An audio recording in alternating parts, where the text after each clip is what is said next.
Jadi sogir teh peda huruf nu kahijina disukunkeun.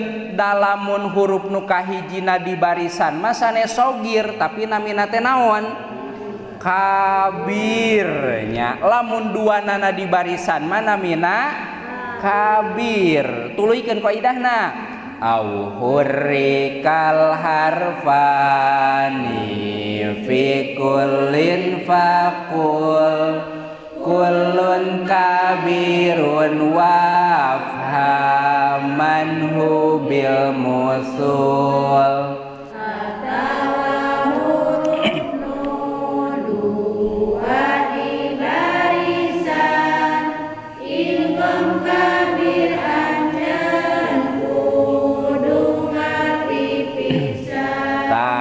Lamun duanana di barisan maka namina sanes sogir tapi kabir. Sapertoskeun nu tadi kaifa fa'ala maka fa mayunan fa bari duanana di barisan eta mah namina kabir atawa ar-rahimi maliki mim mayunan mim ngan duanana di barisan atuh eta mah namina kabir. Jadi lamun nu kahiji disukunkeun namina sogir, lamun nu duanana di barisan namina kabir. Ayeuna kana hartosna sogir hartosna teh leutik, kabir hartosna teh gede. Maksudna di mana-mana eta huruf rek diidghamkeun, rek diasupkeun. Ari sogir mah leutik, maksudna saeutik pagaweanana. Naon pagaweanana teh? Tinggal ngaidghamkeun huruf anu sukun. Lamun tadi teh mah faqul nadrib bi, maka eta ba nu sukun teh tinggal diidghamkeun faqul nadrib bi. Jadi saeutik pagaweanana teh hiji ngaidghamkeun. Ari anu kabir mah pagaweanana teh gede, ari gede teh loba garis miring.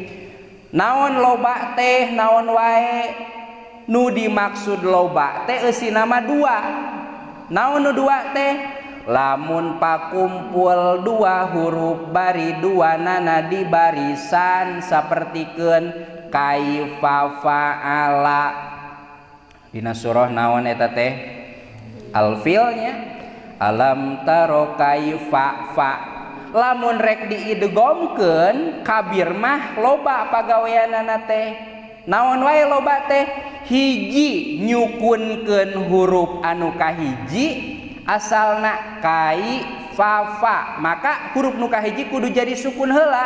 Jadi kaif fa'ala nya, kaif fa'ala sabada disukunkeun kakara diidghamkeun jadi kaif fa'ala. Jadi idgham kabir mah disogirkeun heula, sabada disogirkeun kakara bisa jadi idgham ya. Anu gampang mah da eta mah hubunganana jeung masalah idgham nya. Dina idgham kudu antuskinal awal wa tudrija pisani bisi hese eta nama keur manu bieu ge rada rieut nya. Di mana-mana aya huruf anu sami nya, heg nu kahiji disukunkeun, maka ku disukunkeun nu kahiji teh jadi ngaranna sogir. Atuh di dieu ba sukun mayunan ba di barisan teh namina idgham mislen sogir. Pangna disebut idgham peda asup. Naon nu asup teh? Ba nu kahiji kana ba nu kadua. Nganu asup teh bacaanana wungkul. Naon cirina asup? Ayat tasdid. Pangna disebat mutamasilen peda huruf nu kahiji jeung nu kadua teh sami ya, mun dipanjangkeun sami makhraj sami sifat.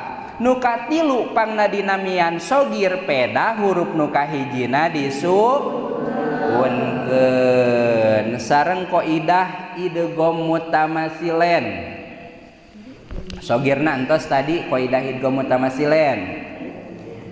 Infisipati aya seratanana aya nga infisifati wal makharijit tafaq harfani fal mislaini bima ahab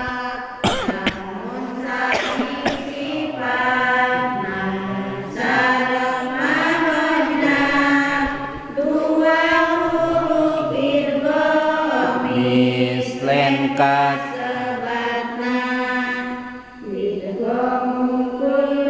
sakinin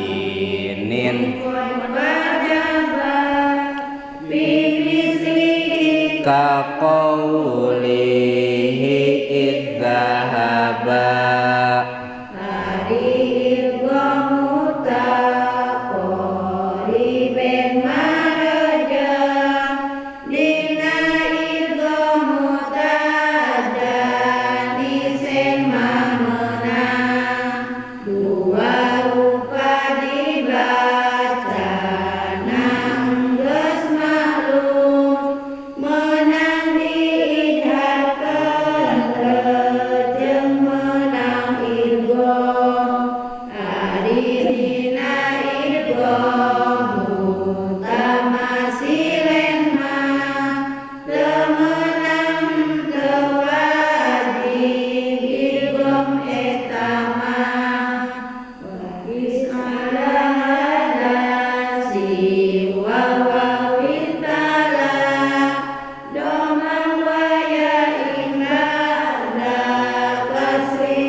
kahartos teh kudu diaos nadomna jadi kieu nya hiji di mana-mana aya dua huruf bari nu kahiji jeung nu kaduana teh sami maka namina teh mutamasilen bade bak mayunan ba tak mayunan tak dugi ka tungtung